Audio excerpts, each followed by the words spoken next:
Hello, good morning friends. Welcome back to the new episode of my channel Invest with Naresh. मेरा नाम नरेश देसाई है. मैं basically AMFI registered mutual fund distributor हूं और लोगों को फाइनेंशियल एजुकेशन प्रोवाइड करता हूं ताकि लोगों के जीवन में बदलाव आ सके, फाइनेंशियली अच्छी तरह से उनको जिंदगी जी सके. मेरा मेन पर्पस यही है. वीडियो बनाने का मेरा मेन मकसद ये है कि लोगों के जीवन में खुशहाली आ सके, फाइनेंस की वजह से उनको कोई तकलीफ ना हो और कैसे इन्वेस्ट करना है वो सब डिटेल्स में फाइनेंशियल एजुकेशन बनाता हूँ. यहाँ पे मैं कोई भी स्कीम या कोई भी म्यूचुअल फंड कंपनी को प्रमोट नहीं करता हूँ. मैं सिर्फ फाइनेंशियल एजुकेशन लोगों को बताता हूँ कैसे करना चाहिए आपको, कैसे वो बाद में हम डिटेल में डिस्कस करते हैं. जब मेरे पास आते हैं मिलने के लिए तब हम डिटेल में डिस्कस करेंगे उसके लिए कि कौन सी स्कीम में डालने का, कितना परसेंटेज, क्या करने का, इंश्योरेंस क्या लेने का, वो सब बाद में. लेकिन क्या करना है वो मैं बताता हूँ, शुरू कैसे करना है वो मैं बताता हूँ. तो शुरू करते हैं. SWP के बारे में बात करेंगे, सिस्टमेटिक विड्रॉल प्लान, जो मैं पेंशन बोलता हूँ, जिसको मैं पेंशन बोलता हूँ, mutual fund pension. Basically it's a mutual fund pension. Basically it's not a pension kind of thing. Legal word is systematic withdrawal plan, but मैं उसको म्यूचुअल फंड पेंशन बोलता हूँ. नौकरी शुरू किया आपने, 15,000 रुपया आपने इन्वेस्ट किया, 25 साल तक आपने इन्वेस्ट किया, तो कितना बना? 3 करोड़. अब आप रिटायर हुए, 3 करोड़ आप रख दो म्यूचुअल फंड की स्कीम में, कोई भी स्कीम में, 2-3 स्कीम में अलग अलग. उसमें से हर महीने 2 लाख रुपया निकालो आप. ये 2 लाख रुपया भी मैं क्यों बोल रहा हूं? हम वापिस बैठ जाते हैं कि मानो आपकी सैलरी 50,000 है, तो उसमें कैसे डिवाइड होना चाहिए आपका खर्चा, आपका EMI और आपका इन्वेस्टमेंट. तो 40, 30 और 30, 40, 30, 30 का रेशियो होना चाहिए. 40, 30, 30 मतलब क्या? 50,000 की सैलरी है, 40% आपका रेगुलर रूटीन एक्सपेंसेस, फूड वगैरह एक्सपेंसेस जो रूटीन एक्सपेंस करते हो महीने में, उसमें जाना चाहिए. उससे ज्यादा नहीं जाना चाहिए. मतलब 20,000 रुपया आपका रूटीन खर्चा होना चाहिए. 30 दूसरा आया 30%. 30% क्या? आपकी EMI, full total EMI, housing हो गई, कार हो गई, दूसरा पर्सनल हो गई. 30% आपकी उससे ज्यादा नहीं होनी चाहिए. 50,000 में से 30%, 50,000 में थोड़े 15,000, 15,000 से ज्यादा EMI नहीं. 40, 30, 70% हो गया. नेक्स्ट 30% जो सेविंग्स, आपका सेविंग्स 30% से होना चाहिए.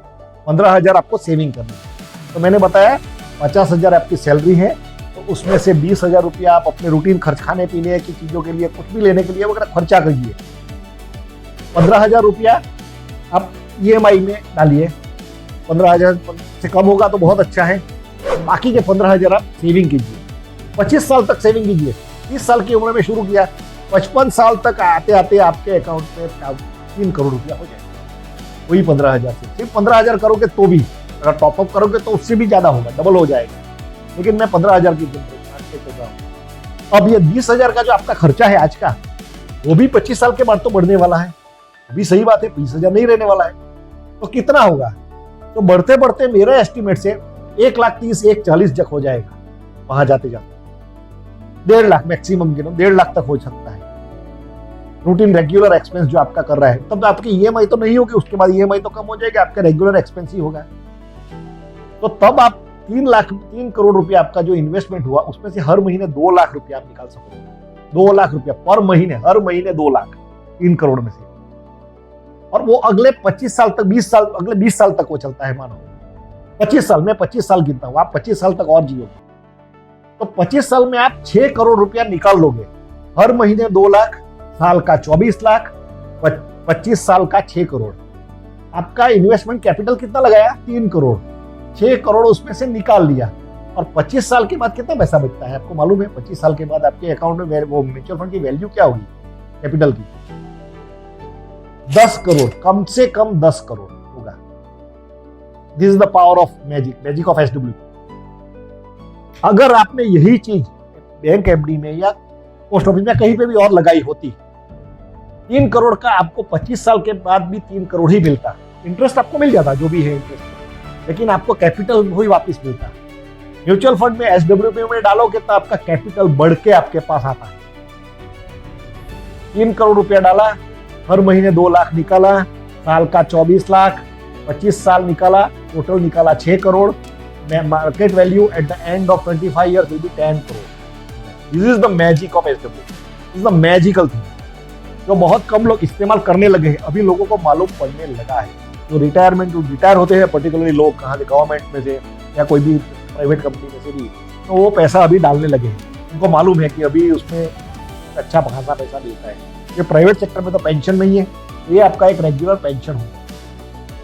पूरा पैसा आप इसके अंदर डाल दो, जो भी रिटायरमेंट का मिला SWP कर दो, एंजॉय योर लाइफ। वो पैसा भी नेक्स्ट जनरेशन को पास ऑन होगा। इससे बढ़िया क्या चाहिए? दोनों हाथों में लड्डू। मेरे को मेरा खर्चे का मिल भी रहा है, खर्चे से ज्यादा मिल रहा है, मैं एंजॉय भी कर रहा हूँ और मेरा कैपिटल भी बढ़ रहा है, तो उससे ज्यादा क्या चाहिए आपको? तो ये एक दो चीज बता दिया मैंने आज। एक तो म्यूचुअल फंड का स्ट्रक्चर क्या है, दूसरा है mutual fund is a game, unit accumulation है, तीसरा है SWP है। चौथी चीज जो मैं बताना चाह रहा हूँ, आजकल बहुत लोग पूछते हैं गोल्ड एंड सिल्वर का प्राइसेस क्या है। तो गोल्ड में इन्वेस्ट करना चाहिए, सिल्वर में इन्वेस्ट करना चाहिए, ETF बोलते हैं, जो म्यूचुअल फंड में भी काफी स्कीम्स है। मेरा पर्सनल सुझाव ये है कि न तो डायरेक्ट गोल्ड की कोई स्कीम में करना चाहिए, न तो सिल्वर की स्कीम में करना चाहिए, उनकी बजाय मल्टी एसेट फंड में करना चाहिए। मल्टी एसेट फंड में क्या होता है? इक्विटी होता है, डेट होता है, कमोडिटीज होता है, रियल एस्टेट होता है और फॉरेन इक्विटी होती है। उसमें कमोडिटीज जो होता है उसमें गोल्ड एंड सिल्वर होता है, और कितना परसेंट होता है? 20%।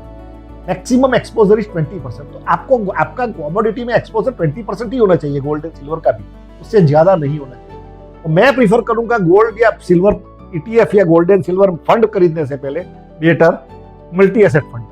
काफी सारे मल्टी एसेट फंड्स अवेलेबल है, मैं अभी नाम नहीं रख सकता यहाँ पे, पर्सनल हो तो हम बात करेंगे, लेकिन काफी सारे mutual multi asset fund available है जिसमें वो 20% तक का एक्सपोजर है और काफी अच्छा रिटर्न उसमें आ सकता है। तो गोल्ड सिल्वर में, और उसका प्राइजेस, अभी सिल्वर का प्राइजेस 80,000 से लेकर स्टार्ट हुआ था, 60,000 या 80,000 से 4 लाख हो गया। लोग बोल रहे हैं, लोग फोमो के उसमें आ गए, fear of missing out. FOMO means मैं रह गया, दूसरा कमा गया, मेरी बाजू वाला कमा गया, मैं रह गया। 4 लाख से सीधा अभी आ गया 2 लाख 2.5 लाख पे, 4 लाख से सीधा 2.5 लाख। उसका वेरिएशन देखिए, इतना वेरिएशन कभी इक्विटी में नहीं आया। इक्विटी म्यूचुअल फंड में कभी इतना वेरिएशन नहीं होता, बहुत स्लो होगा इक्विटी वेरिएशन। इसमें देखिए 4 लाख का सीधा 2.5 लाख, उसमें बहुत रिस्की है। कमोडिटी में, डायरेक्ट कमोडिटी में इन्वेस्ट करना is a riskier thing. Instead go through, उसमें एक्सपोजर होना चाहिए आपका, गोल्ड सिल्वर में इन्वेस्टमेंट होना ही चाहिए, लेकिन कितना परसेंट? 20-25%। वो आपको मल्टी एसेट फंड के थ्रू मिल सकता है। मल्टी एसेट फंड में डालिए, उसमें आपको इक्विटी भी मिलेगा, डेट भी मिलेगा, गोल्ड भी मिलेगा, सिल्वर भी मिलेगा, रियल एस्टेट भी मिलेगा, फॉरेन इक्विटी भी मिलेगा। क्या चाहिए? सब हाथों में लड्डू, सब उंगलियों में लड्डू। तो मल्टी एसेट फंड में डालिए आप। Gold and silver direct exposure मत लीजिए, और बहुत रिस्क है। जिन्होंने अभी आप सोचिए, जिन्होंने 4 लाख पे इन्वेस्ट किया उनकी हालत सोचिए ना आप, आज 2.5 लाख हो गया, कितने लॉस में बैठे हुए हैं। तो वापिस 4 लाख जाएगा मालूम नहीं। इतनी तेजी से तो मैं इतना बोल सकता हूं, लेकिन इतनी तेजी से तो नहीं बढ़ेगा सिल्वर। हाँ, गोल्ड की प्राइस जरूर एप्रिशिएट होगी। गोल्ड की प्राइस क्यों एप्रिशिएट होगी? गोल्ड में ज्वेलरी की वैल्यू है, और वो थोड़ा बहुत इंडस्ट्री में भी इस्तेमाल होता है।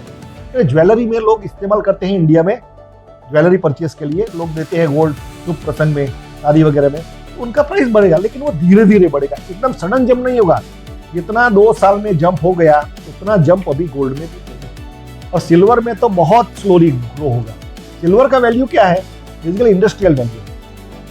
एक कंपनी ने अनाउंस किया कि हम इलेक्ट्रिकल बैटरीज में, कार की इलेक्ट्रिक बैटरीज में हम सिल्वर इस्तेमाल करेंगे।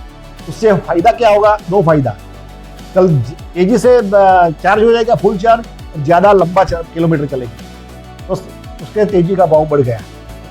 आगे अभी 2,60,000 उसके आसपास घूम रहा है। अभी देखो इतना मूवमेंट फास्ट नहीं हो रहा है, पिछले 10 दिन से देखिए आप, बहुत स्लो है मूवमेंट। हो गया इतना होना था, 4 लाख हो गया। लोग बोल रहे थे 4 लाख पे, क्या बोल रहे थे मालूम है? वो 10 लाख होने वाला है।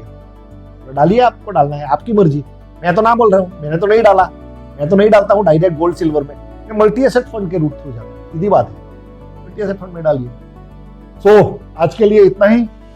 नेक्स्ट वीडियो में वापस मिलेंगे हम कुछ नई बातें लेके, नई चीजें लेके आपके इन्फॉर्मेशन के। Thank you.